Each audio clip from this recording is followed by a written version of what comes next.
So if you have the will, you can carve out the way. Nothing is so difficult that you can't do.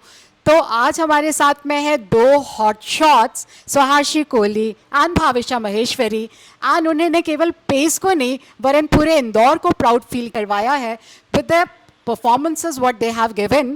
तो पहले मैं पूछना चाहूँगी इनसे कि how are they feeling. Ma'am एक चीज़ मैं भी बोलूँगा, इंदौर को नहीं मैम, पूरे ऑल ओवर इंडिया को. एक्चुअली हाँ, इनका तो ऑल इंडिया रैंक ऑल आया इंडिया है. रैंक है. ऑल या इंडिया या rank 37 and all India rank 49. We are feeling so proud कि इनका इंटरव्यू हम लेने के लिए बैठे हुए हैं. एंड मैं बताना चाहती हूँ कि सोहाशी, आपका तो इंटरव्यू मैंने थोड़े दिन पहले लिया था, थोड़े दिन पहले नहीं सॉरी, जब आपका फाउंडेशन क्लियर हुआ था. आई टुक योर इंटरव्यू एंड उस समय भी आपने बहुत बेहतरीन परफॉर्मेंस दिया था. And if I am not wrong, तो उस समय आपने बोला था ना मैं इंटर में भी रैंक लेके आऊँगी, और शायद ऐसी बात हुई थी कि will be taking the interview again. तो कैसी फीलिंग आ रही है?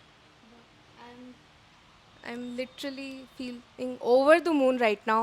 मतलब आई एक्सपेक्ट भी नहीं किया था कि रैंक आएगी, इवन दो कमिटमेंट था, बहुत नर्वसनेस थी, बट सभी टीचर्स का इतना ट्रस्ट था, इतना सपोर्ट एंड गाइडेंस था. So I feel like I owe huge part of this success to the Pace team, to this academy. And बहुत अच्छी फीलिंग है ऑनेस्टली. मम्मी पापा भी बहुत खुश हैं, टीचर्स, मैं, सभी. बहुत बहुत अच्छी फीलिंग है. स्वारसी, तुमको याद है अपन ने मतलब जब अपना स्टडी स्टार्ट हुआ था तो अपन ने एक ग्रुप ही बना लिया था जिसमें रैंकर्स में तुम्हारा नाम सबसे पहले था.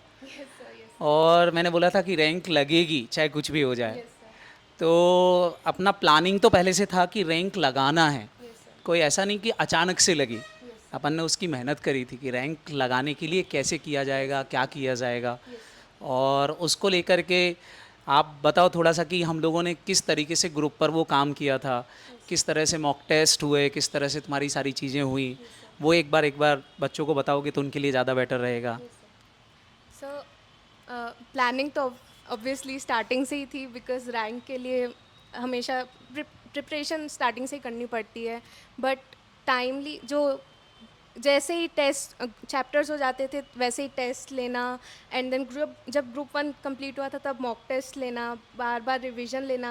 जब ग्रुप 2 चल रहा था उसके साथ साथ ही रिविजन्स लेना, ग्रुप 1 का रिवीजन. तो वो प्लानिंग बहुत अच्छी थी. मतलब आई फील लाइक आप लोगों का इतना, मतलब सोच रखा था आपने प्लानिंग कैसे करवानी, तो हमें इतना स्ट्रेस नहीं लेना पड़ा कि अब क्या करना है, अब क्या करना है. आप गाइड करते गए उसके थ्रू. तो बहुत हेल्पफुल था वो पूरा. मतलब इतने अच्छे परफॉर्मेंस आउटपुट देने के लिए वो बहुत अच्छा हेल्पफुल एक्सपीरियंस. तो फ्रेंड्स, मैं आपको बताना चाहती हूँ कि सोहाशी एंड भाविशा दोनों के दोनों जब सीए फाउंडेशन में हमारे पास में आए थे तो ये 1.5 मंथ्स की बैच में थे. इन्होंने जून अटेम्प्ट दिया था. मतलब 2024 में यू एंटर्ड इनटू फाउंडेशन, और आज देखो 2025 है and they are into CA final.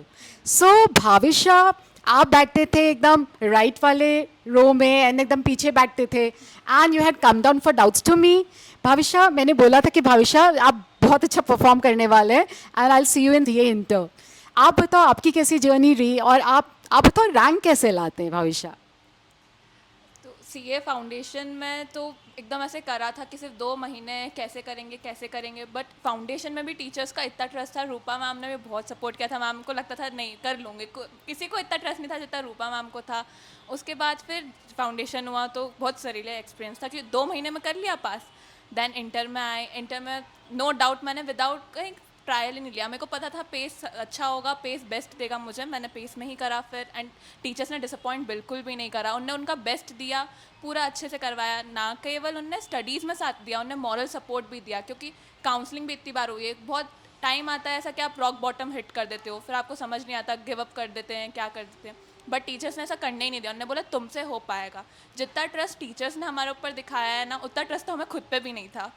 And then rank लाने के लिए मेन तो ये है कि बहुत अच्छे से रिवाइज़ करो, क्योंकि एक बार रिवीजन से कुछ भी नहीं होता है. आप बार बार भूल जाते हो, आपको लगता है आ जाता है, फिर 2-3 बार उसको रिवाइज़ करना पड़ता है ताकि वो आपको याद रहे कि हाँ. और कॉन्सेप्चुअल क्लैरिटी तो बहुत इंपॉर्टेंट है. रट के तो कोई बस पास हो सकते हो रट के, पर रैंक तो बिल्कुल नहीं आएगी रट के. एंड देन मॉक टेस्ट वगैरह देना, क्योंकि यहाँ पेस में भी जैसे ही एक एएस ख़त्म हुआ, जैसे अकाउंट्स की तो मैं बात करूँगी, जैसे ही एक एएस ख़त्म हुआ उसकी टेस्ट हो जाती थी, तो आपको कोई भी डाउट आता है तो वो उसी टाइम पे आप सॉल्व कर देते हो, तो बहुत ज़्यादा कॉन्सेप्चुअल क्लैरिटी थी उसमें। एंड मॉक टेस्ट वगैरह भी ग्रुप 1 ग्रुप 2 सबकी हुई थी, तो वो उसने भी बहुत सपोर्ट किया था। स्वारसी तुम बताओ, रैंक लाने के लिए कितने घंटे पढ़ना पड़ेगा? लोग तो बोलते हैं कि 12 घंटे पढ़ो, 16 घंटे पढ़ो। क्या 16 घंटे पढ़ने से रैंक आ जाएगी? 16 घंटे तो मैंने भी नहीं पढ़ा था तो मेरी रैंक आ गई है। आई फील लाइक उसकी बेस सबसे पहले कॉन्सेप्ट क्लैरिटी है, और वो कॉन्सेप्ट क्लैरिटी कभी भी आवर्स से मेजर नहीं होती, वो उससे मेजर होती कि आप कितनी जल्दी ग्रास्प कर पाते हो कॉन्सेप्ट। सो आवर्स के पीछे नहीं जाना चाहिए, ये मेरा पर्सनल पॉइंट ऑफ व्यू है। कॉन्सेप्ट क्लैरिटी पे जाना चाहिए, and then you can move on to revision and then mock test. Mock test I think 4 to 5 mock test and revision 3 से 4 बार आई थिंक। मतलब बाकी I don't think so hours के terms में इसको गिना जा सकता है। So girls, foundation was a different ball game, और ये तो सीए इंटर था, and CA inter is much tougher, है ना? तो बेटा बहुत बार ऐसा होता होगा ना, डिप्रेशन के पैंग्स आते होंगे और ऐसा लगता होगा कि अरे यार हो नहीं रहा है, तो आप इसको कैसे ओवरकम करते थे? ये जो फीलिंग आती थी कि अब क्या करें, व्हाट नेक्स्ट, है ना, बार बार आपको फाइट करना पड़ता होगा, तो आप क्या बोलना चाहोगे बच्चों को? कैसा क्या करो आप, जैसे आप भी रैंकर्स में आ जाओ? मेन तो यही है कि जितना भी आपको दिमाग में आए कि गिव अप करना है, गिव अप करना है, गिव अप मत करना, बिकॉज आपको नहीं पता ना आपकी डेस्टिनी में क्या प्लान है। आपको ऐसा लग रहा है मैं इतनी मेहनत कर रहा हूँ मुझे फल ही नहीं मिल रहा, ऐसा नहीं होता है। कहीं ना कहीं भगवान ने वो स्टोर कर रखा है आपके लिए, और उसकी मेहनत का रिजल्ट आपको मिलने ही वाला है। एंड बाकी तो मैं तो बोलूँगी कि भगवान ने बहुत साथ दिया, फिर मम्मी पापा ने भी कभी ऐसे गिव अप नहीं करने दिया। एंड फिर घर की बात अलग होती है, पेस एक सेकंड होम ही हो गया था, क्योंकि हम 8 to 8 यहाँ बैठते थे, तो मोस्टली हम टाइम यहीं गुजारते थे। यहाँ पे भी टीचर्स ने बहुत बोला कि बहुत ट्रस्ट था उनको हमारे ऊपर, तो वो जो ट्रस्ट दिखाता है आपके अंदर भी ऐसा आ जाता है नहीं, इनको डिसअपॉइंट नहीं करना है, एक्सपेक्टेशंस नहीं जानी चाहिए उनकी। तो मेरे को तो उसने मोटिवेट किया था इन सब चीज़ों ने। यस, मेरे साथ भी सिमिलर एक्सपीरियंस था, बिकॉज एक पॉइंट ऐसा आ गया था जब बहुत कॉन्फिडेंस लो हो गया था। बट ऑफ कोर्स सबसे पहले तो मम्मा पापा से ही बात करती थी मैं, बिकॉज वो मतलब जैसे टीचर्स जो हैं उनसे नो डाउट बात कर सकते हैं, बट रात को जब बैठ के पढ़ रहे हो तब मम्मा पापा सबसे सामने दिखते हैं, उन्हीं से शेयर कर पाते हैं। तो उनसे नो डाउट मैंने बहुत इमोशनल सपोर्ट के लिए रिलाई किया उन पर, एंड उनके जज्बात फिर टीचर्स पर भी। कभी भी रात को डाउट्स होते थे तो उसके लिए पूछना, कभी मतलब स्टक, जैसे भाविशा ने बताया एक फीलिंग होती है स्टक हो जाते जब पता नहीं होता कि आगे क्या करना है, तो तब टीचर्स पे रिलाई करना is the best thing, because वो ओवरऑल होलिस्टिक व्यू समझते हैं। हम लोग एट दैट पॉइंट हम लोग आगे का नहीं सोच पाते हैं। आई थिंक वो ट्रस्ट रखना टीचर्स पे बहुत इंपॉर्टेंट है। That's what I followed. अब बच्चों, what are your future plans from now?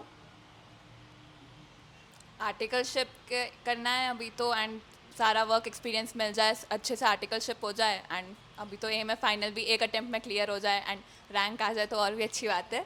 But एक अटेम्प्ट में क्लियर करना है, बिकॉज फर्स्ट अटेम्प्ट में जो सीए बन जाता है उसकी बात ही अलग होती है। सो मेरे को उस पोस्टर में आना है कि ठीक है फर्स्ट अटेम्प्ट में सीए क्लियर करा है। सिमिलर टू हर, मेरा यही नेक्स्ट टारगेट यही है। अब इंटर में रैंक आ गई है, फाइनल में भी रैंक आएगी, हम दोनों का नाम होगा उसमें। End of course articleship one of the most important things, मतलब प्रैक्टिकल नॉलेज वहीं से मिलेगा जहाँ से हमारा पूरा करियर शेप होगा।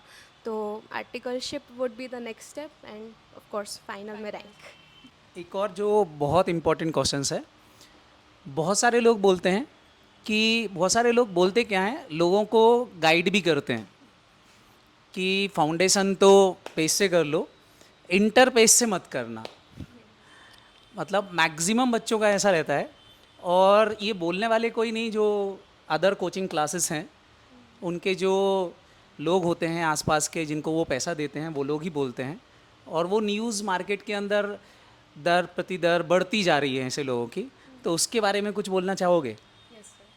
आई थिंक दैट किसी भी इंस्टीट्यूशन कि ये जो स्पेशली एजुकेशनल इंस्टीट्यूशंस में टीचर्स की स्किल्स देखना सबसे इम्पॉर्टेंट होता है बिफोर यू जज फॉर योरसेल्फ। दूसरों के ओपिनियन्स पे इतना रिलाई नहीं कर सकते जितना आप खुद जाके डेमो में जाके आप देख पाते हो कि टीचर्स कैसे पढ़ा रहे हैं, कैसे कनेक्ट कर रहे हैं, कैसे एक्सप्लेन कर रहे हैं और वो हमें एक्सप्लेनेशन समझ आ रहा है या नहीं। आई थिंक बहुत टाइम्स ऐसा होता है, सिर्फ एजुकेशन में नहीं, हर जगह, that we have to stay away from negative और फॉल्स एडवर्टाइजमेंट। तो that's a point that students should consider before considering any educational institution. And personally मुझे लगता है PACE is one of the best options if not the best for CA Inter because एक personally ये मैंने भी notice किया है कि जैसे बहुत सारे बैचेस में n नंबर ऑफ स्टूडेंट्स होती है तो यहाँ पर मतलब इतना फोकस नहीं कर पाते, बट यहाँ पर टीचर्स हर किसी को पर्सनलाइज्ड फोकस देते हैं and that really really helps you in your CA inter journey. ऐसा तुम्हारे साथ भी हुआ होगा, किसी ने बोला होगा, बट तुमको जब वो बोला गया था तो तुमने क्या जज करके पेस को ही ऑप्शन 1 में रखा था? ओके, सो स्टार्टिंग से ही I had an objective mind कि लोगों की ओपिनियन तो लेना ही है, बट मतलब सबसे फर्स्ट प्रायोरिटी है कि मुझे समझ आना चाहिए मैं कहाँ कंफर्टेबल हूँ। मैंने बहुत सारी जगह पे डेमोज लिए थे एंड आई डिड फाइंड कि मैं पेस के टीचर्स जो हैं वो जिस वे में एक्सप्लेन करते हैं it's really unique, really extraordinary, so that is why I chose Pace. मैंने तो सिर्फ ऐसे डेमोज तो नहीं लिए थे, एकदम से ब्लाइंड ट्रस्ट ही था पेस पे कि नहीं, फाउंडेशन में तो एक्सपीरियंस कर लिया था, टीचर्स इतनी मेहनत करते हैं बच्चों पे, तो मैंने समझा इंटर भी ऐसा ही होने वाला है। एंड फिर जो 3 डेज़ की डेमो क्लास थी, फर्स्ट डे ही समझ में आ गया था कि नहीं, Pace is the best option अभी, तो अब इंटर तो पेस से ही करना है। बिकॉज सारे टीचर्स ने एकदम, फर्स्ट डे भी था वो डेमो क्लास का, तो भी सब सर ने इतना पर्सनलाइज वे में बोला, उन्होंने पूरा बताया कि हर एक को बताया, ऐसा नहीं कि ऐसे ग्रुप में बता दिया कि ऐसा कर लो ऐसा कर लो, कहीं भी प्रॉब्लम आ रही थी उनके पास आराम से जा सकते थे, एकदम कोजी फीलिंग थी, ऐसे होम अवे फ्रॉम होम हो गया था पेस तो। ये जो बच्चे हैं ये हमारे साथ में फाउंडेशन एंड इंटर दोनों में रहे and Sohashi she is with us class from class 12th itself। तो I want to tell you कि we are extremely proud of you all, है ना। आपने बहुत अच्छा परफॉर्म किया है एंड आप दूसरे लोगों के लिए एक इंस्पिरेशन बने हो एंड हमें बहुत बहुत अच्छा लग रहा है कि आप हमारे साथ में कनेक्टेड थे and keep guiding students and keep shining in your careers and thank you so much and love you। और बिल्कुल हम लोग आपके साथ में हैं, इवन ऐसा नहीं है कि आप इंटर निकल गए हो तो हमने साथ छोड़ दिया है, आपको पता भी है, आपको लग भी रहा होगा कि हम लोग आपकी आर्टिकलशिप के साथ में हैं, उसके बाद CA फाइनल के लिए भी हम आपकी हेल्प करने वाले हैं, और उसके बाद जब तक आप प्रॉपरली अपना कैरियर सेट नहीं कर लेते हो तब तक पेस तुम्हारे साथ में है। Thank you. Actually sir, whenever you need us we are with you, all the teachers of PACE। thank you Karan, thank you so much।